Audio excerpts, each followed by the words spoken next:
రాక్షస ప్రేమ పార్ట్ 21. నా మాటలు అంత అర్థమవకుండా ఉన్నాయా అంటూ కళ్ళెగరేస్తుంటే ప్రణవ్ ఆమెను చూసి, నేనేదో సరదాగా అన్నానులేండి, సీరియస్గా తీసుకోకండి, మీ మాటల్లోనే సరదా ఉంది, నేనేం అనుకోలేదులే అంటూ నవ్వుతుంది వేగ. ఓకే మిస్ వేగ్నిక, నెక్స్ట్ టైం ఎప్పుడైనా కలిసినప్పుడు మాట్లాడదాం.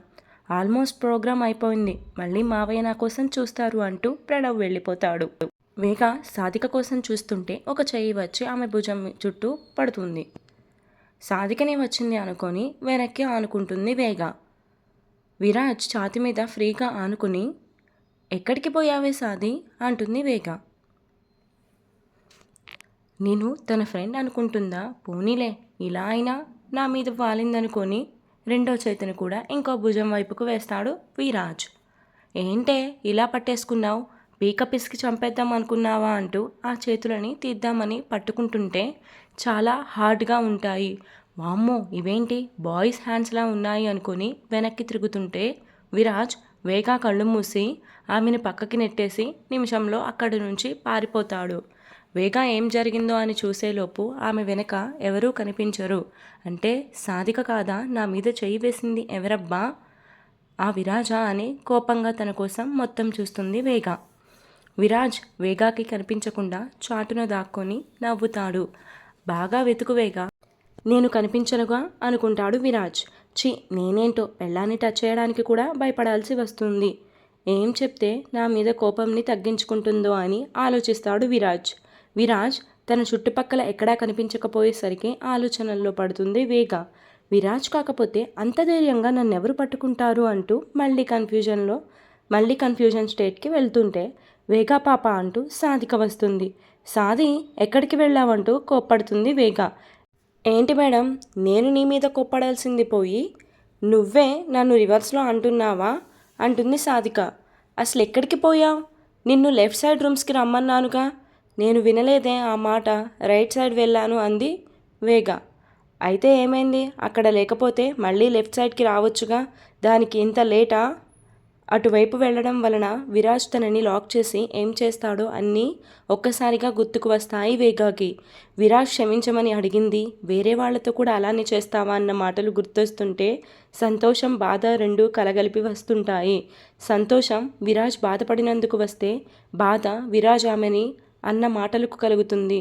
నన్ను అంత చీప్గా ఎలా చూస్తాడతను, చూస్తాడు ఎందుకు చూడడు, వాడికి భయపడి అతనికి లొంగిపోయానుగా, అందుకే చీప్గా చూస్తాడు. ఎంత మాట అన్నావు విరాజ్, పగ కోసం ఎవరితోనైనా, చాలా పెద్ద మాట జారావు, అన్నిటినీ గుర్తుపెట్టుకుంటా, టైం వచ్చినప్పుడు అన్నిటికీ పగ తీర్చుకోకుండా మానను. వేగా ఏం మాట్లాడకుండా సైలెంట్గా ఉంటావే అని కదుపుతుంది సాధిక. ఏం లేదు, ప్రోగ్రాం అయితే వాటిని తీసేపించు. ఇంకా అవ్వదులే, ఎమ్మెల్యే గారు వెళ్ళాక కంటిన్యూ చేస్తారంట, అయితే ఈవినింగ్ వరకు ఉంటుందా, లేదులేవే ఆఫ్టర్నూన్ 3 వేసుకో అంటుంది సాది. అమ్మా, లీవ్లో ఉన్నదాన్ని లాక్కొచ్చావు, మళ్ళీ ఆఫ్టర్నూన్ వరకు అంటున్నావు, ప్లీజ్ వేగ బేబీ ఈ ఒక్కసారికి నా కోసం.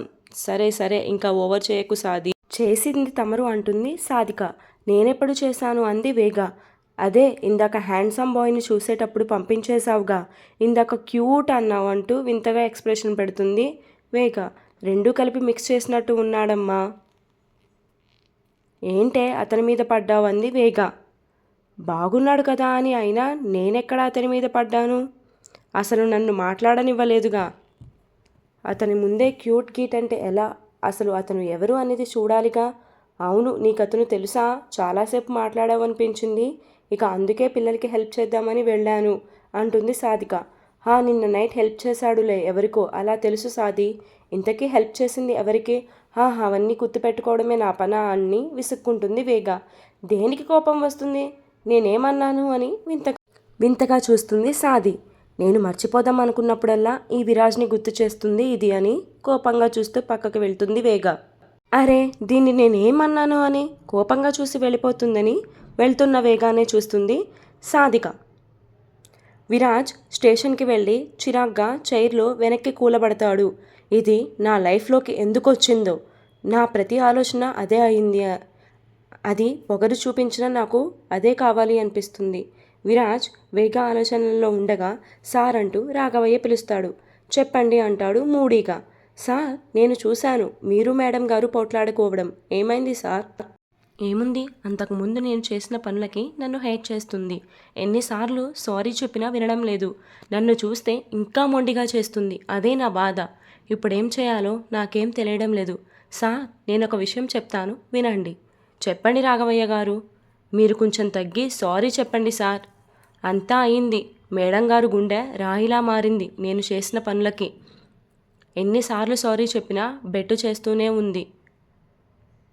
అయితే మీకు ఈ రోజు నుండి కష్టాలు తప్పవు, మీరు అనుభవించాల్సిందే. అంతే అంటారా రాఘవయ్య గారు? అంతే సార్. భర్త ఎన్ని తప్పులు చేసినా మన ఆడవాళ్ళు భరిస్తారు. భరించే సహనం వాళ్ళకి. చచ్చిపోతే మనం ఎంత బతిమలాడినా మనల్ని క్షమించరు. ఇప్పటికే చిరాకులో ఉన్న మీరు ఇంకా భయపెట్టకండి సార్ అంటూ విరాజ్ తల పట్టుకుంటాడు. ఆహా, పెళ్ళాం చేతిలో పులి అయినా పిల్లి అవ్వాల్సిందే అంటారుగా, ఈరోజు నేను స్వయంగా చూస్తున్నా అనుకుంటాడు విరాజ్ని చూసి రాఘవయ్య.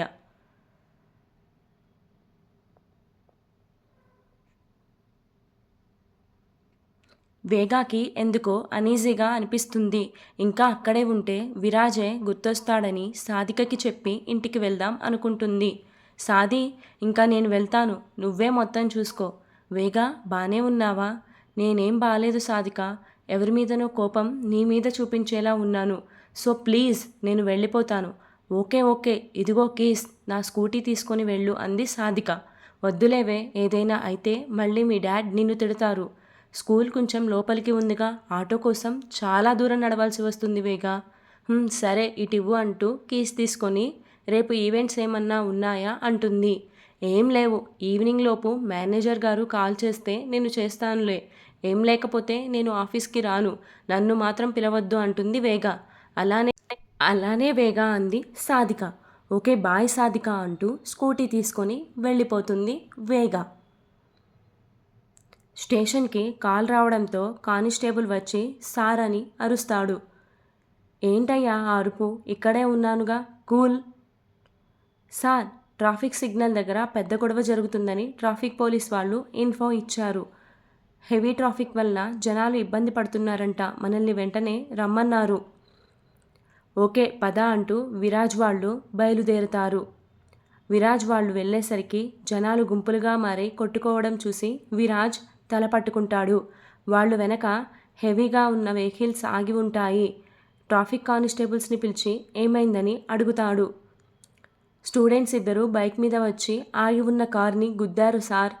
అలా ఆ కార్ అతనికి పిల్లలకి గొడవ అవుతుంటే స్టూడెంట్ ఫ్రెండ్స్ వచ్చి గొడవని పెద్దది చేశారు సార్. అయితే మీరు సోద్యం చూస్తూ కూర్చున్నారా, 4 తగిలించి పంపించక అంటాడు విరాజ్. సార్, స్టూడెంట్స్ మీద చేయి చేసుకుంటే ఊరుకోరు సార్ వాళ్ళు. అక్కడ స్టూడెంట్స్ అది ఇది కాదు, తప్పు చేసిన మనిషిని దండించడం. 10 మినిట్స్లో రూట్ క్లియర్ చేస్తా అని చెప్పి విరాజ్ వెళ్ళి మెయిన్ పర్సన్ ఇద్దరి కాలర్ని పట్టుకొని సైడ్కి లాక్కొచ్చి అందరికీ వార్నింగ్ ఇస్తాడు. 10 మినిట్స్లో అందరూ ఇక్కడ నుంచి వెళ్ళాలి, లేదంటే అందరినీ స్టేషన్లో పడేస్తాను అని కోపంగా చూస్తాడు. ట్రాఫిక్ కానిస్టేబుల్స్ వచ్చి రూట్ మొత్తం క్లియర్ చేసి విరాజ్ దగ్గరకు వస్తారు. స్టూడెంట్స్ పోలీసులని చూసి భయపడతారు. ట్రాఫిక్ కానిస్టేబుల్స్ని పిలిచి విరాజ్ వాళ్ళందరికీ స్ట్రిక్ట్గా చెప్తాడు. Driving licence, helmet, bike papers ఏ ఒక్కటి లేకపోయినా నా దగ్గరకు తీసుకురండి. ఈలోపు వీళ్ళ సంగతి చూస్తాను అంటూ స్టూడెంట్స్ని ఆ కార్ ఓనర్ని చూసి ఇప్పుడు చెప్పండి మీ గోల ఏంటి అంటాడు. స్టూడెంట్స్కి విరాజ్ని చూసి వణుకు పుడుతుంది. మ్యాటర్ పేరెంట్స్ వరకు వెళ్తే ఏమంటారు అని. వాళ్ళు షివరింగ్ని చూసి రాఘవయ్య, పిల్లలు భయపడుతున్నారు, ఒక 10 మినిట్స్ పక్కకి తీసుకెళ్ళు అని చెప్పి జీప్ బ్యానెట్ మీద కూర్చుంటాడు విరాజ్. బాగా నిద్రొస్తున్నట్టుగా అనిపిస్తే ఆవలిస్తూ వెనక్కి బెండ్ అవుతాడు. అలా కళ్ళు మూసుకున్నాడో లేదో సార్ అంటూ వచ్చి లేపుతారు. అబ్బా ఏంటయ్యా మీ బాధ అని ఒళ్ళు విరుస్తుంటే కానిస్టేబుల్ పక్కన వేగా కనిపిస్తుంది. ఆమెనే చూస్తూ ఏంటి మ్యాటర్ అంటాడు విరాజ్. సార్, హెల్మెట్ లేదు సార్ ఈ అమ్మాయికి అని చెప్తాడు కానిస్టేబుల్. హెల్మెట్ లేకపోవడం ఏంటి, అసలు దీనికి బైకే లేదు, ఎవరిది వేసుకొచ్చిందో అనుకుంటాడు విరాజ్. భలే దొరికింది, ఇప్పుడు చెప్తా దీని పని అనుకుంటూ నువ్వెళ్ళు అంటూ కానిస్టేబుల్ని పంపిస్తాడు విరాజ్. నా కర్మ కాకపోతే ఎప్పుడు చూడు వీడికి చిక్కుతూనే ఉన్నాను అని ఏడుపు మొహం పెడుతుంది వేగ. వేగాన్ని చూస్తూ చిటిక వేస్తూ ఇలా రా అని పిలుస్తాడు. హే మిస్టర్, చిటికలు వేస్తున్నావేంటి? పేరు పెట్టి పిలువు అంటూ కోపంగా విరాజ్ ముందుకు వెళ్తుంది. వేగ ఎప్పుడైతే తన ముందుకు వస్తుందో విరాజ్ వెంటనే తన 2 కాళ్ళని వేగ నడుము చుట్టూ వేసి మీదకు లాక్కుంటాడు. వేగ వెళ్ళి విరాజ్ ఛాతి మీద పడుతుంది. విరాజ్ వెంటనే తన 2 చేతులు ఆమె వీపు చుట్టూ వేస్తాడు. ఈ ఎపిసోడ్ ఇంతటితో కంప్లీట్ అయిపోయిందండి. బాల్ ఇప్పుడు విరాజ్ కోర్ట్లో ఉంది. ఏం చేస్తాడో వేగ పాపని ఎలా ఆడుకుంటాడో నెక్స్ట్ పార్ట్లో చూద్దాం. For more updates do follow me. Story continuous. Updates ఇవ్వగానే మీకు నోటిఫికేషన్ రావాలి అంటే నన్ను సబ్స్క్రైబ్ చేసుకోండి. నెక్స్ట్ ఎపిసోడ్ నుండి బిగ్ అప్డేట్ ఇవ్వడానికి ట్రై చేస్తాను. Thank you all.